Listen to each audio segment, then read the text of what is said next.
with the preparations for TKO and hitting the road on my way to Colorado for a clinic. But first, I have to make a pit stop in Warner Valley, Utah for a private lesson. And it was a crazy experience being out here. You were so close to town, and yet it felt so desolate. The mountains and the terrain is incredible. But let me tell you, the fact that it's hotter here than it was in California is the most wild, mind-boggling thing to me. Luckily, the mountains were on our side, blocking a lot of the sun for most of the morning. We got started super early. Bree came out and we had a great time. She learned a whole bunch. We got Bree this morning in Warner Valley, Utah. Yes! Wow. We've been doing a couple different reps of this. That's what we're looking for. Turns out Bree's never done counterbalance before. Teasing. Nice. Look at her now. First go on the right side. Look at this. Elbow's got to come up, but otherwise, it looks pretty darn good. Ah, there it is. So to finish off the day, she really wanted to work on ledges and just being able to weight and unweight her tires. So we found some cute little tiny ledges to really practice these precise body movements in time with the clutch. There's a lot of timing happening here. It's very tricky, but she did really good going down. I find that a lot of people have an easier time figuring this out going downhill than they do going uphill. So I'm very happy with her progress. She made some big improvements today.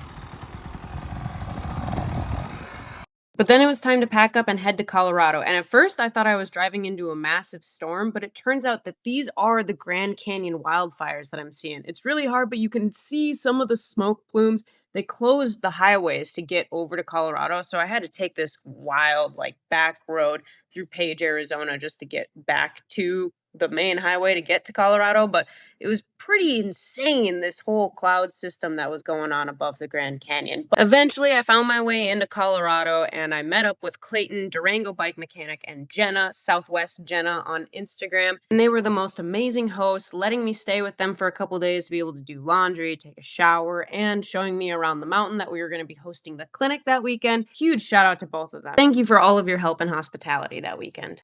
All right, so we are in Mancos, Colorado. Some super sick mountains in the background. I can't zoom in because it's on a selfie, but I'll show some videos and stuff. Just got done with a ride with Clayton, Durango bike mechanic, on Instagram, and I forgot my cameras. Like a weenie. Weenie. What? But I'm not a weenie. I'm sorry, sir, but my sensors indicate that you are indeed a weenie. That's impossible! You can't hide what's inside. But it was a good ride. It's different up here. We're at 10,000 feet of elevation. We rode up to 12,000 feet. It's kind of cold, actually. I just went from Warner Valley, where it was 120 degrees, and the high today was 70 up here. So it's very cold. Got my dirt mustache going on. It was a super fun day. We're scouting some trails for a 3-day camp that we're going to host this weekend. 3-day enduro experience, kind of more advanced ladies wanting to get into these rocky loose terrain out here, and there's quite a bit of it. There was a set of switchbacks that definitely had me on my toes. Really a fun time. You got to be really careful out in these fast flowy trails with the chunky rocks, square edges, tree roots and stuff. Especially I find in national forests, I don't know what the deal is, but everybody cuts the trees so that they're on the trail or even just sticking out of the trail just a little bit when they cut lumber. And these things are just sticking out at the trail all the time, constantly. And I remember I saw one of them mid-air, pointed. It was going to go straight into my rib cage.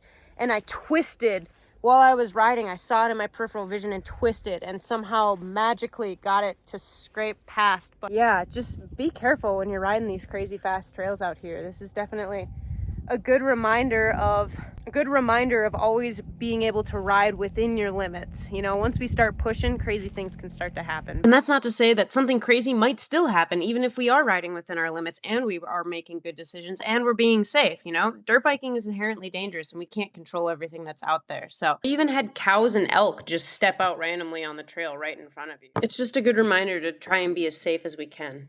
I'm really stoked for this weekend. I think it's going to be a great weekend. We've got a smaller group of ladies, which means that we can cover more ground, and I think it's going to be a really fun time.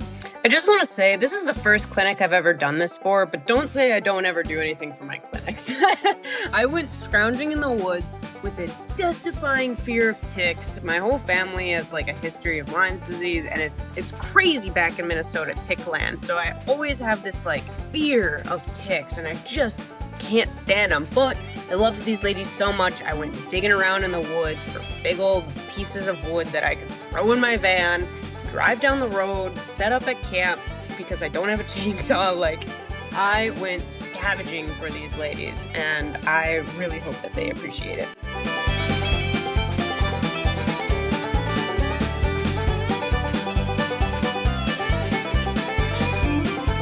Getting ready for the Colorado clinics this weekend. It's gonna be a great time. It's raining over the mountains, so we're gonna have prime dirt.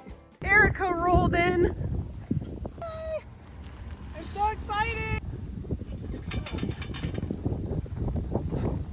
We started everyone really small, working on a lot of the fundamental basics, and these ladies, well, this was their first time lifting their front wheels for all of them. Really stoked. We had some major breakthroughs, and once we got there, we started building them into real obstacles, talking about on-trail maneuvers, and then we actually went out and did a lot of trail workshopping this weekend as well.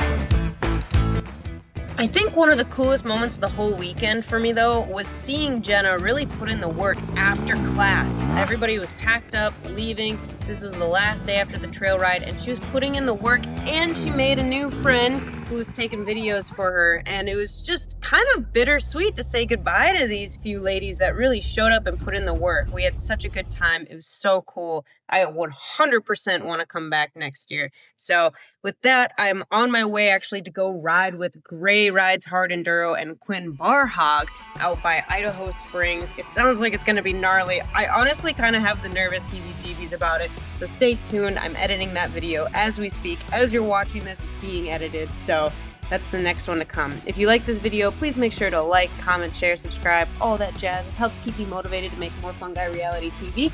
And I'll see you on the struggle bus with Gray in the next video. Thanks for watching.